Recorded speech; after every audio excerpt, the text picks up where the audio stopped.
Bonjour, cette vidéo c'est pour vous montrer comment il faut travailler la position des débutants pour pouvoir consolider la main quand on joue le piano. Alors, la première chose, c'est qu'il est important que la main elle doit être naturellement ronde. Donc, ça veut dire que quand on porte quelque chose, donc quand on est debout, donc la main elle est naturellement ronde avec trois articulations. Ici, une petite montagne, ici, et première phalange. Voilà, il faut voir vraiment ces trois petites montagnes quand on joue le piano. Parce que souvent, les enfants, soit ils mettent au plat les doigts, soit ils les écroulent cette montagne-là. Donc il faut contrôler que ces trois articulations soient arrondies, comme si on tenait une balle. Voilà, ça c'est la première chose. Deuxième chose, cinquième doigt et le pouce, ils forment une sorte de petite fenêtre, comme ça. Donc quand on joue, c'est comme une arc.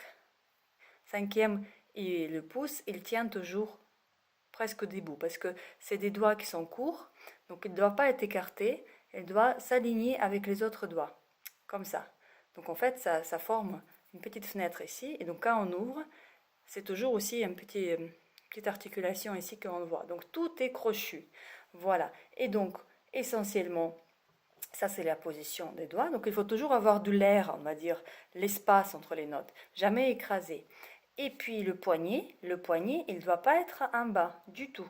C'est vraiment, il doit être au niveau de la première montagne. Donc ça, j'ai pris une gomme qu'on peut mettre sur la main. Et quand on joue, elle doit être toujours soutenue. Donc si on joue, par exemple, la petite étude que Nina joue, ça fait pardon.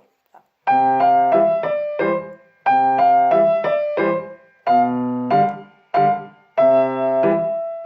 Comme vous voyez, le poignet, il descend pas plus bas que le clavier.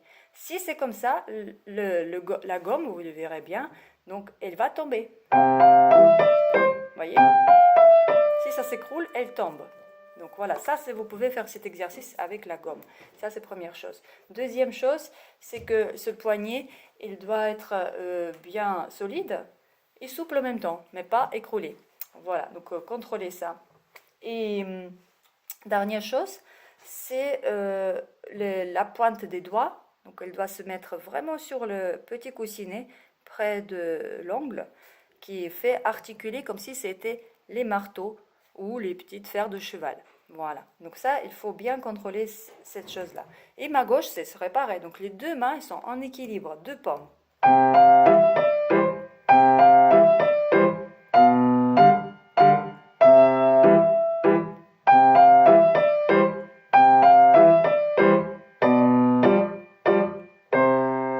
Vous voyez, même mon pouce, il est un tout petit peu pointu, debout. Si il se couche comme ça, hop, ça tombe directement. Voilà, ça c'est une astuce qui marche très bien.